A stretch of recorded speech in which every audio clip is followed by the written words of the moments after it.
James Cameron's dull, drawn-out sequel to his sci-fi record breaker, which took 13 years to make, is an extremely expensive money sink. The sloppy new digital film has beached like a huge whale, drenching us in disappointment that can hardly be voiced aloud. The plot, which could have been a 30-minute cartoon, is stretched into a 3-hour epic movie as if made by an AI program. Keep watching to find out more. Firstly, TheWayofWater reviews. Is it a trillion-dollar screensaver? In 2009, Cameron released the groundbreaking 3D sci-fi extravaganza known as the original Avatar. The aquatic follow-up has finally arrived after 13 years of unfathomably expensive pixel crunching, and there are plans for a third and fourth. This one supports that three-dimensional vision that Cameron nearly single-handedly revitalized, but that the rest of the industry has quietly abandoned by being offered in both 3D and 2D. The artificially generated body that can be remotely piloted into an uncharted universe and which significantly played a dramatic role in the audience's 3D experience, known as the Avatar from the first film, has been completely abandoned. Even while the effects are technically stunning, they amount to lifeless, motionless, high frame rate motion smoothness. Not an uncanny valley, but rather a Mariana Trench in the depths. A trillion-dollar screensaver would be comparable to Cameron's underwater world. Where are the oceanic danger and passion that we could see in Cameron's old movies, like the Titanic or the Abyss? Next up, what the sequel is about. Jake Sully, the human, assumed a Na'vi body in the Avatar movie's narrative to blend in with the blue-skinned, pointy-eared tribe. Later, he fell in love with the captivating warrior Neytiri and sided with her people in opposition to humans trying to use the Na'vi's natural wealth for their own advantage. After some time has passed, Sully and Neytiri are still happily married and living together with their children, stepdaughter Kiri, who rapidly draws connections to the first movie, and a semi-feral human infant by the name of Spider. The Sky People of planet Earth reappear, though, and a cunning twist involving the gung-ho Marine Colonel Miles Quaritch, famously portrayed by Stephen Lang, happens just as they start to feel comfortable. The family of Sully must flee their native rainforest and seek refuge among the distant Metcaina, the amphibious reef tribe commanded by Ronal and Tonawari. They must acquire the mysterious Metcaina art of subsisting underwater for extended periods of time there. After a period of conflict and rivalry, the children of Tonawari and Sully get along like cousins. However, this new Eden also cannot last indefinitely. In a sense, the subterranean environment serves as this movie's main character and focal point. A new movie was made via the transition from a land-based to a sea-based existence, but there are many cliches used to describe the aquatic world. Sincerely, there isn't a single intriguing sight, and the entire thing smells like a MacBook Pro. Proper Finding Nemo vibes. Moving on to, others found it to be an improvement. According to IndieWire, the reason Avatar: The Way of Water is such a startling upgrade over the original is because its spectacle doesn't have to make up for its narrative. In true James Cameron fashion, the spectacle is what makes the film's narrative possible to be conveyed so well. According to Entertainment Weekly, the film's overt themes of familial love and loss and its passionate critiques of military colonialism and climate change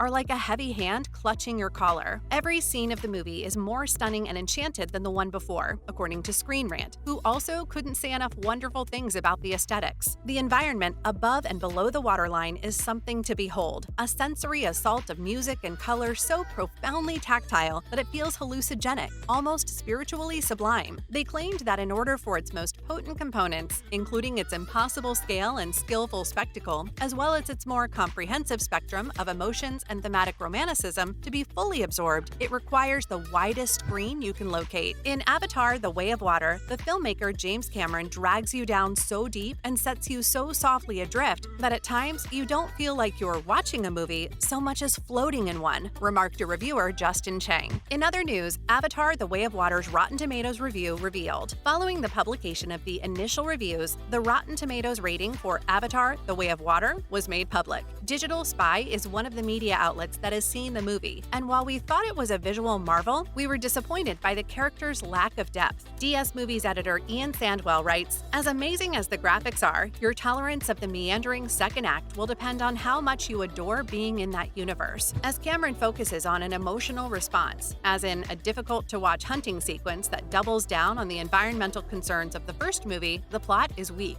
Now that other reviews have started to come in, the movie's standing on Rotten Tomatoes is 83%, with the majority of them agreeing with our assessment. The original Avatar ranks at 82% in comparison. Following up on some reviews, Avatar: The Way of Water is a cutting-edge production that, according to CNN, is a must-see for anyone who has any interest in continuing to see movies in theaters. James Cameron has done it once again. The playlist noted that this goes beyond just being information you ingest. You physically embody Avatar: The Way of Water for 3 breathtaking hours. We came here specifically in search of magic. According to Total Film, it was a sometimes strange, always breathtaking sensory hit with a thematic undercurrent of satisfying earnestness, an overflow of ambition, and an undertow of soft feeling. Coming up, did James Cameron really need to produce a sequel? When it came time to return to Pandora, did James Cameron have a particular moment when he knew it? He said that it seemed obvious to most people since he made a lot of money, so he just had to make another one. But that wasn't the case. The highest-grossing movie of its day, E.T., didn't receive a sequel from Steven Spielberg either. Is it a no-brainer for us to request another lightning strike at the same location? Even though Sigourney Weaver's character from the first movie died, Cameron found a plotline to bring her back with the rest of the incredible cast. The same 10 actors appear in scenes where there are 100 individuals in a crowd moving around. It's a tiny group, but they got along well and enjoyed themselves. Kate Winslet was able to participate and experience the vibes, and that served as a strong motivation for the director to return and recreate Pandora. He continued by saying that he believed it was critical for a sequel to preserve the elements of the original that the audience had enjoyed, but also to throw them off balance and cause them to act in unexpected ways. There are several plot twists and turns in this movie that wasn't hinted at in the trailers, TV ads, and other promotional materials. Let's talk more on why fans feel blue after watching Avatar. Although post-Avatar depression syndrome is not a recognized medical disease, the emotions people feel are quite real. People started posting on the Avatar Forum's fan site, saying they were depressed and dissatisfied with their life after watching James Cameron's first Avatar in 2009, which is when it all started. They believed that humanity was out of touch with nature, especially as compared to the spiritual, environment-loving Na'vi. The debate moved to other fan sites after receiving more than 1,000 posts from people with the same emotions worldwide. A second thread was started to accommodate the increased volume of posts. In 2010, it was covered by the media, which eventually gave it the name post-Avatar depression syndrome. The fact that people's feelings are actually real and frequently extremely upsetting to them is what matters most. But no, PADS is not a recognized medical ailment, nor does it appear to be a public relations initiative. It appears that Avatar does, in a singular way, elicit similar emotions in seemingly unrelated people, but the emotions it elicits include sorrow at feeling cut off from nature, concerns for the future of our own planet, and discontentment with contemporary living. It's also noteworthy that many of the first forum posters were young boys who frequently wrote about feeling alone at home or school. It's interesting to note that PADS was not limited to the movie's release. Others have talked about watching Avatar for the first time in the years since it's been on the market and still report experiencing the same emotions. According to a recent estimate by a fan, 10 to 20% of users of Avatar fan communities report encountering it. Finally, the cure for PADS. The Canadian nonprofit Ancient Forest Alliance created a 3-step treatment for PADS. Get outside and enjoy nature, then defend it by taking appropriate action and encouraging others to follow suit. Fans also started exchanging advice on how to reduce waste and consumption, as well as how to interact with nature more. After he was 17 years old, a Swedish fan posted on the forum that when he woke up from seeing Avatar for the first time, because he thought the world was ending, all he had done and achieved had become meaningless. But following his interactions with fans, he started reading philosophical texts and hiking more outdoors. He got engaged to the woman he met on the Avatar fan site he founded when he was in his 30s. It's obvious that some folks are quite happy. It will be fascinating to watch, but superfan Hill told the New York Times that he doesn't look forward to it anymore because it's just another movie. Even the biggest fans appear to find it strange that a 13-year-old movie with the nickname "the most popular movie no one remembers" has a sequel out now. But who knows? Maybe Avatar: The Way of Water will spark a wave of movement to protect the oceans. That's a wrap for this video. Thanks for watching. What did you think of the new Avatar movie by James Cameron? And have you seen it in theaters yet? Let us know in the comments below. Make sure to give this video a thumbs up and subscribe to our channel for more videos like this. See you in the next one.